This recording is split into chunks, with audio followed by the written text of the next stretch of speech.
On the bottom of the screen, select Analyzer Maintenance.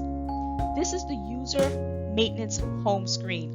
It displays all the tasks required to perform daily, weekly, and monthly maintenance on the AU680. Let's begin by visually inspecting all syringes and tubings for leaks.